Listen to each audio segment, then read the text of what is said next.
Welcome everybody to Happily Married Monday with the Jollies.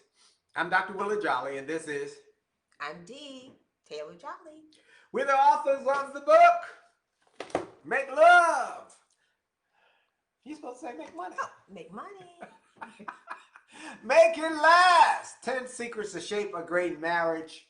We've been married for going on 36 years. Haven't had an argument in about 33 years. That doesn't mean we always agree. Lord, no. But we don't argue. And we have found a way to disagree without being disagreeable. And we have a great marriage. We have a lot of fun together. And we've been together in this house alone. Since before March 12th. Yeah. Which was the official shutdown. And we are like on a honeymoon. Some of the time until you accuse me of doing stuff like giving you a cold. That's a whole nother thing. I got my mask. So, first of all, before we get started and we talk about her making me sleep in the cold. So he has a cold. I asked him, I said, is it COVID or is it a cold? And I said, it's cold. Took my temperature, don't have a temperature, and I have a sneeze and a runny nose. And why is that? Because my wife made me sleep in the cold. That is not so. So anyway, I'll talk about that in a minute. Start a watch party, please. Everybody start a watch party. Like it, share it. Like it, share it, start a watch party. Start a watch party, like it, and share it. We're going to do something a little different tonight? Yeah, but I got to get them all cued in. Start a watch party. Critically important. We got to get all the people on Instagram. Send up those hearts and those waves and those love and those all of that stuff to make people know and algorithms know that we are online and we want everybody else to join because we got a special program for you tonight. Now you can some tell them helpful about information. We got so you. We're going to do a mailbag section. We're finally getting around to doing a mailbag. Yeah, we got a lot of people who have questions and we want to deal with them. Now, did you get your flu shot? Absolutely. Yeah, we got our flu shot. We got our flu shot, yes. Okay, here's what happened. What happened was... it was cold last night. He caught a cold. And I said to my wife, would you like to turn on the heat? No. That was not the right question. He did not ask the right question. He said, would you like to turn on the heat? No, because I don't want to pay the increased bill. Put on some more clothes. He did not say, honey, I'm cold. I need to turn the heat up. Of course I would have said, sure, sweetie. But that's not what he said. He said, would you like me to turn up the heat? I don't, no. And so I woke up this morning. He was chilly. Now we have flannel sheets. We do. And I have my little head cap for my head. And I wear socks. So I was not chilly, but he didn't say that. See? Communication. It's important what you even ask. So this morning I just woke up sneezing. So he was being considerate of me. Dee, would you like me to turn? No, but he didn't say I'm cold. And I would have said, go ahead, sweetheart. But my initial response is, no, I don't want to turn the heat up. I want to keep all the bills down. That's what I said. Moses said, now what? What? I'm with you, Moses. What? All right, so now he's sneezing and wheezing and nose red and all this other kind of stuff. And so I said, okay, sweetie, turn the heat up. You feel a little bit better. I feel better now. It's trying to make me feel bad. I feel better now that it's warm. I'm not shivering. Hello. We even turned the gas fireplace on for him. Yeah, it's on now. So our one lesson. Everything has a lesson, right? Yep. To ask the right question. So right. You should have said that you're cold and you wanted to heat up. And I would have said yes. All right, so communication. I can do better. See, I took it on. See, I took it on. That's why we don't argue. Because, you see, that was an object lesson, folks, in real time, why we don't argue. Rather than say, you did it. I'm sorry. I should have asked a better question. And she responded, I'm sorry. Turn the heat up. Turn the heat up. All right. And then got a runny nose. And because he has a runny nose, when I lay next to him, we took a little nap. I got my mask. She had her mask on. She said, "You got COVID?" I said, "No." When I could taste, I just had a nice meal. I could taste it, and I take my temperature. No temperature, so we don't have any. So we take our temperature every morning. Every morning, and usually at night too. So, all right, let's go forward. Today we're going to talk about viewers' choice. Viewers' choice mailbag. We're going to start with the mailbag, and it's based on this. We're in the midst of a really turbulent time, and we see a lot of activities happening in our country. Pandemic, economic downturn, massive job loss, racial strife, social upheaval, and tomorrow is the big day. We've been talking about it for years now, the election day, happening tomorrow. We probably won't know the results for a few days, but you can expect, according to the Wall Street Journal, according to all of the people who are the experts, you can expect disruption and maybe some social antagonism. Or are you trying to say violence? Could be. So we're telling it all out. My friend Les Brown, the great motivator, sent me a text last night, and he said, I'll read y'all the text because I think it's important that I say it to everybody so everybody will know what we are expecting people to know about and to be wise when and in this process. He said, "Please stock up. The police and military department will put on high alert in the event of rioting after the elections. Stores and other businesses very well might be closed indefinitely. Don't wait until the last minute for food, including canned food, liquids, toiletries, medicines. Fill your car tank up with gas. And please don't forget, please pass on the message. Everybody be safe and wise." That was Les said to me yesterday. And I called him and said, "Is this from you?" He said, "Absolutely. Because, I want you, William and Dee, to be safe. And you don't know what's going to happen." So we're saying to everybody, be wise. There could be some disruption. There probably will be some disruption. If no matter who voted, no matter who, we can't vote early now. Well, get in there early. Poll at 4 a.m. Get there early if you're going to vote tomorrow. If you have not voted. Yeah, she's right. You're getting in early. Early. Like, line up at 4 a.m. because there'll probably be people in line before then. Yep. So we have voted. And we purchased our extra toilet paper and paper towel because we're stacked up. We've got canned goods. I just continue to add to the canned goods. Beans, which is protein, a very, very cheap protein. Canned tuna. Yep. And lots of 2 freezers. So let's go. Look. Today we want to talk about, you got issues, I got tissues. Let's talk. Let's talk. I want to talk about some of the things that might be on your mind.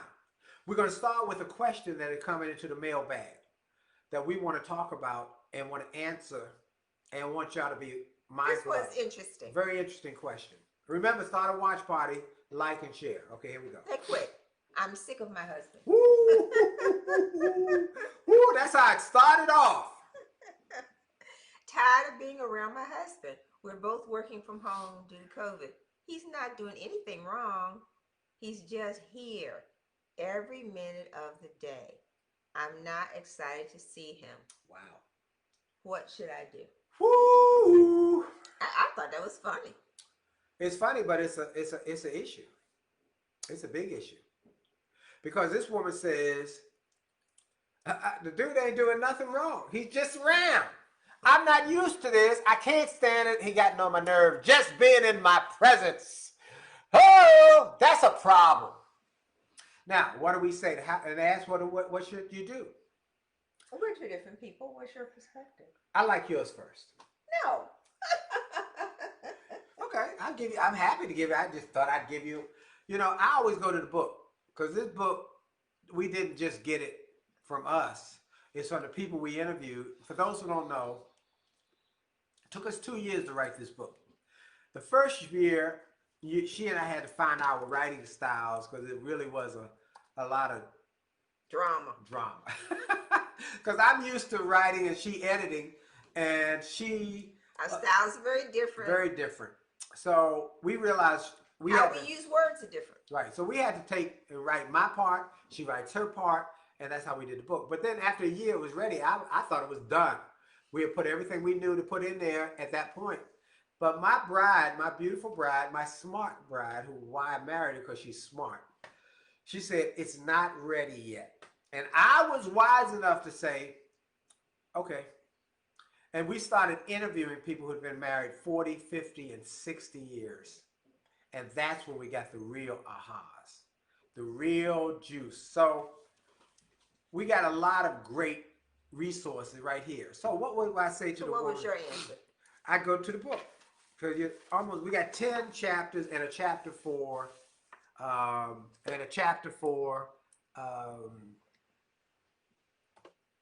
yeah, Jill just asked, is William home or somewhere else? He's somewhere else. Somewhere else. He's somewhere else.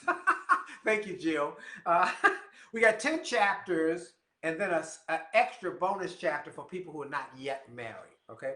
So with that issue that this wife is sick of her husband, tired of being around my husband, we both work from home. He's not doing anything wrong. He's not doing anything wrong. He's just here every minute of the day. I'm not excited to see him. In other words, it's gotten on my nerves. And what do? We go to chapter number 1. This is basic. Friends first. Friends first. The greatest marriages are made up of people who really dig being around each other. They really do. So my answer to you who asked that question is, please read chapter 1, because we not only talk about it, but here's what it says. It says, friends first is not a lack of love, but a lack of friendship that makes unhappy marriages. And what it says is that there are going to be marriages where you got married for who knows why. People get married for all sorts of reasons. Somebody looked good, somebody had money, somebody had needed a green card. Who knows why people get married? But you can befriend your spouse. You can learn to like your spouse. You can learn to find something that y'all have in common, something that you enjoy being around them about, or something that you enjoy together. And we are friends. We are best friends. We laugh at night. When William was here, he would come in sometime middle of the night or late at night and say, what are y'all giggling in here about? We in there giggling. We laugh, we talk, we play footsies during the night. I'm always got my foot on her, she got her foot on me, and we're touching each other.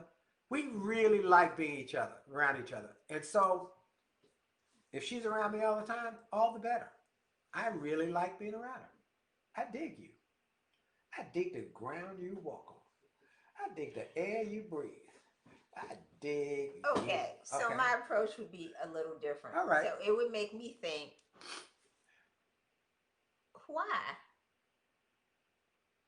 is the person that she's married to getting on her nerves for simply being there, just a presence? So that is the question that I would ask her. Okay, but she's not.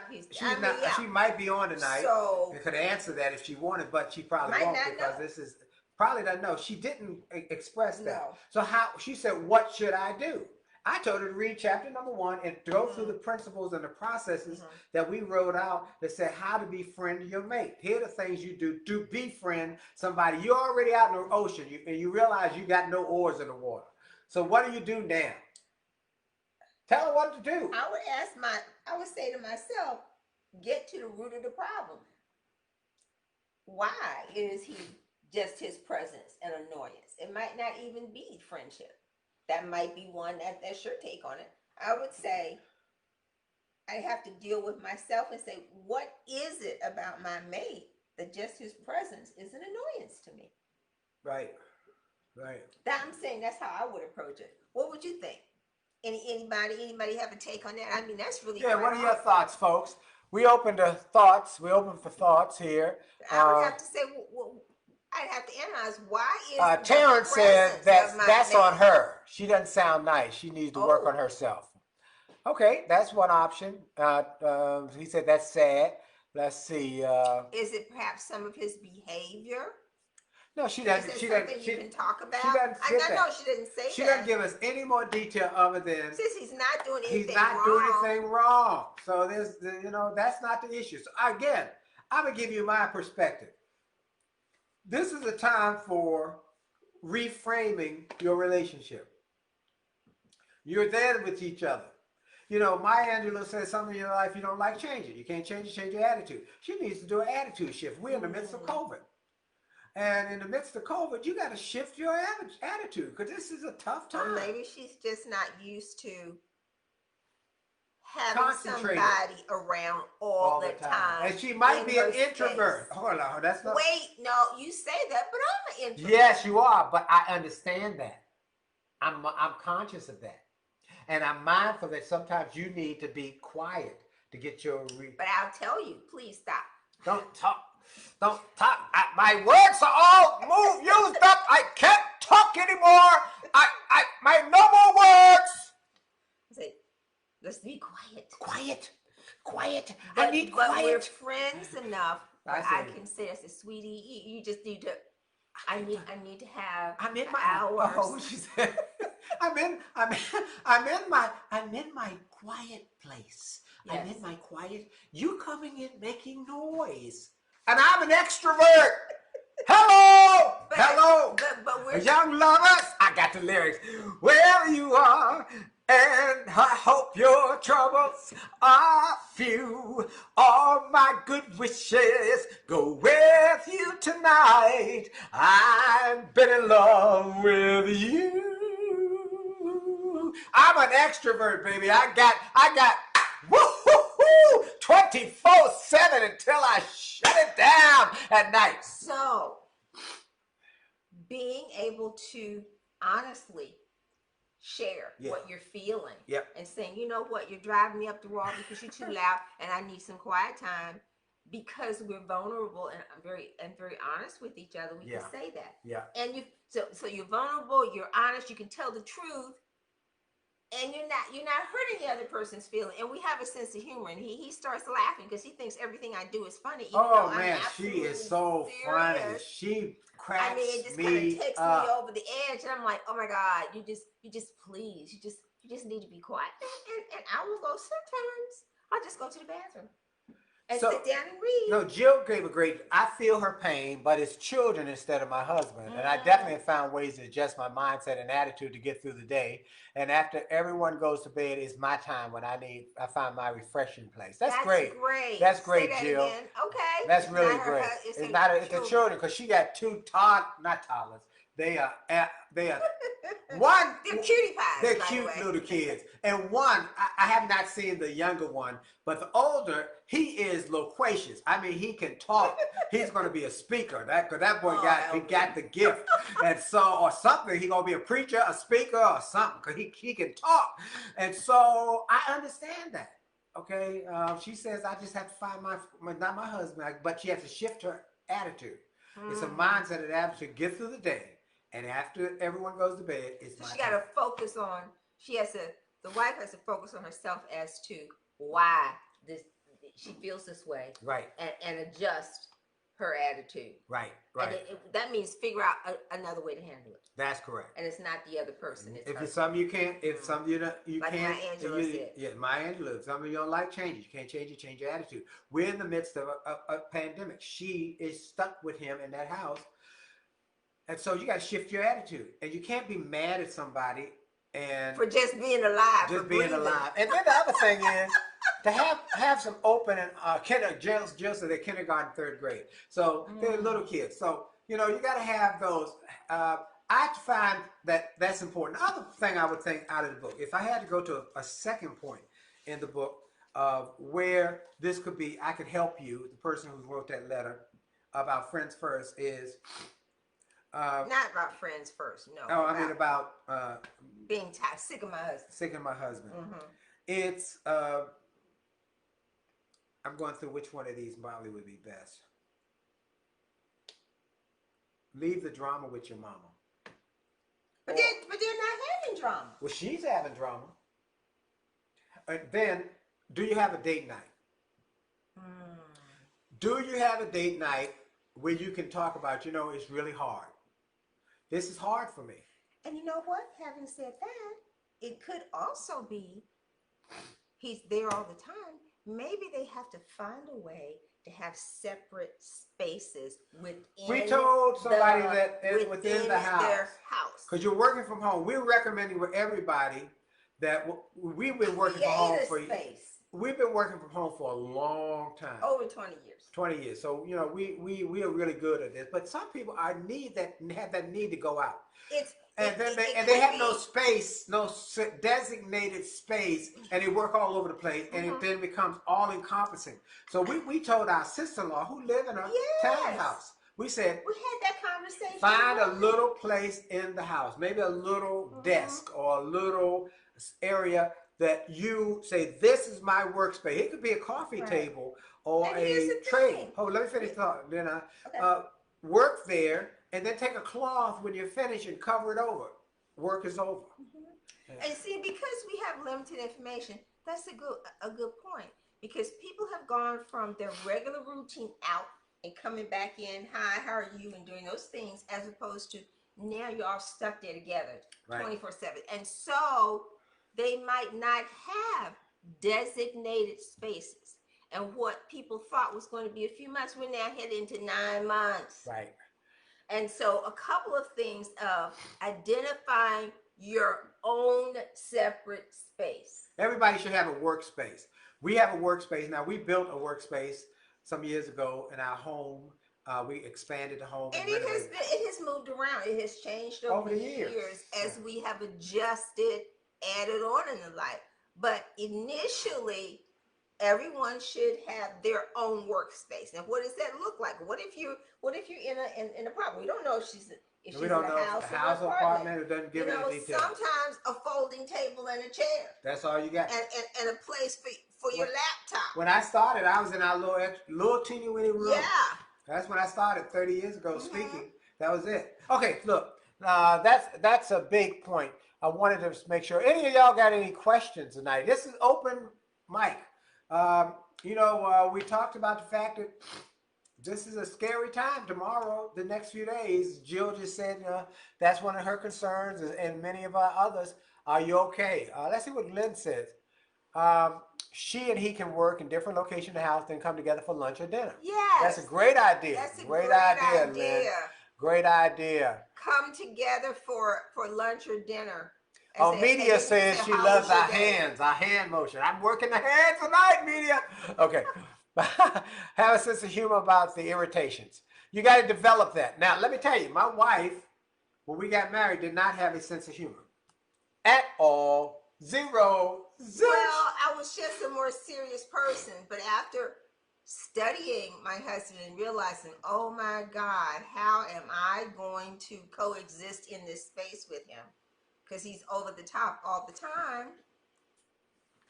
I had to change. All right, it kind of goes back to, I had to make a conscious decision of, I enjoyed being with him, but not 24/7 at the level at which he operates. I'm high energy, baby. I'm hollering and screaming on the phone. Hey, man, what's up? I'm hollering, screaming, and she's, until he goes to sleep. So then it was on me to figure out what I had to do. So I didn't see him as the problem as much as I have to figure out how I can manage. Let's go to question number 2. Do we have time for question number? We got about 7 minutes. Okay, we do. Right. You want to do? No, I like that second one. You go ahead. Okay. Question number 2. My wife is a beautiful and sexy woman, but she's not passionate in the bedroom, and I always have to initiate sex. When I do, she is fine with it, and afterwards asks if I enjoyed it. But she is disconnected. It is so strange. It is like she is a mannequin. I want us both to enjoy the experience. Am I wrong? Yeah, I understand that. What do you mean you understand that? A man wants to know that it's not a mannequin experience and that he is pleasing his wife and that she's as into it as he is. So I think he needs to communication. Remember, marriages break up for three reasons: sex, money, communication. Communication is a common thread between all of those. So they really do have to have a conversation about this. Say, why is it that she's not like withholding it. So that's the good thing. And she's just not into it. So what does he maybe want to find out what turns her on? What floats her boat? What is it that? Well, that might be. It might be nothing sexual. It might be. What are you talking intimacy. about? Intimacy. The before play. For women, it's the mental first, and then it's the physical. Yep. Right. Yep. When he says he always has to initiate. I don't have that problem. Okay. I praise the Lord. Thank you, Lord. I don't have that problem because sometimes she would chase me around the room and say, woohoo. So, you know what, ladies and gentlemen, that's a big point. Yeah. You should talk to the women about that. You should talk to the women because many women think that they might have been raised. They have been raised the that same. Only females can initiate. That only males. I mean that only males can initiate, and maybe it's not supposed to be fun. Okay, I'll just do it. You know, it's like I heard some people say, "Oh, he just let him do his business and get it over with." You know, I'll cooperate because I'll lay there. Right, which is what is happening there. Okay. Yeah. Mm-hmm. Whoever's listening to this, whoever said it, look, it's a real deal that sex can be a disconnect, and that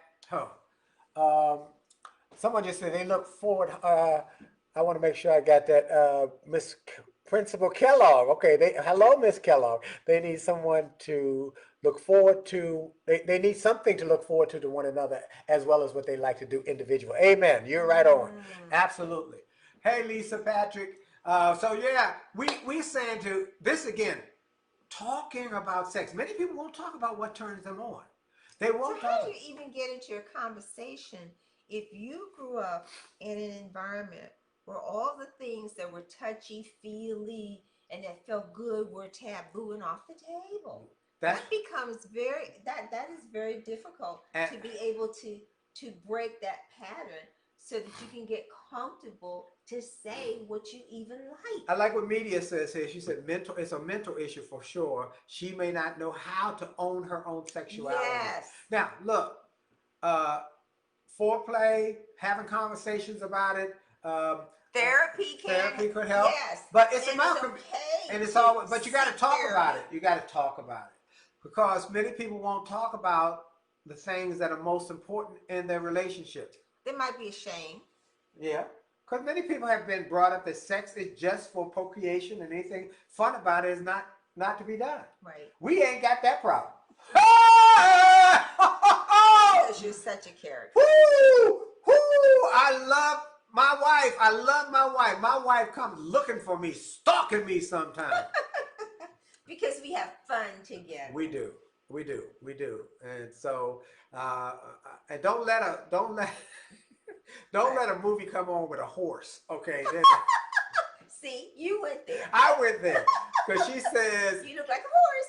My behind, my backside, like a horse. I said, okay, I'm living. See, I wasn't going to go there. All right, so look, Media says nothing sexier than a man asking and really listening to what you want, which inspires intimacy. Well, look, man, thank you, Media. That's the perfect answer. Look, gentlemen, men and women just want you to show that you're concerned about their intimacy. And they've been so conditioned that they've so conditioned that their feelings don't matter. Yeah, or that it's just do it. This, I'm here to please you, but he wants to please her, but he hasn't asked her what pleasing her is. All right, he's let's look at that. She's always intimate. She's fine with it, but she is disconnected. So it's strange. Is she like a man? I want to both think. Well, what? I want us both to enjoy the experience, but he has a conditioning that the experience is only enjoyable through the sexual part of it, not the intimacy part of it. Might not know the difference. He might not know. Gentlemen, women need two things. They need it desperately. Intimacy and security. Never forget that. If you do that, you're on your way to intimacy. And what is intimacy? The holding up. It's the not hands, always it's not always sex. how you say, How you speak to them. Say, how you being warm them up all tender. day long. How you give them a cup of coffee. Did I make you some coffee? Not today. Yesterday. You remember? What I brought yesterday? you the coffee. Yesterday was Sunday. Well, Friday. We went Friday. out Oh, you did all kind of stuff for my birthday. Yeah. and I brought a But coffee. you do surprise. You always surprise. And me with something sweet. I took last night. It was her birthday weekend. We went and got. I went and got her some Chunky Monkey ice cream. Now He likes that was Chunky really for Monkey me, ice but cream. she liked it too. We had ice cream. Yes, and cake. that's true. I only eat desserts on Sunday, so we had an ice cream and cake, and we had a great weekend. I went to take her to different places to get food because we're not eating inside yet. She's not feeling that. That ain't no. 2024. Look, our time is gone. Our time is up. How do y'all like this? You got Real bad. issues. We got tissues. Let's talk. Did y'all like that? If so, send us a note. Let us know. Ask a question. Want to thank y'all. Love y'all. Jolly out. Love y'all. See y'all. God bless you. Jolly out.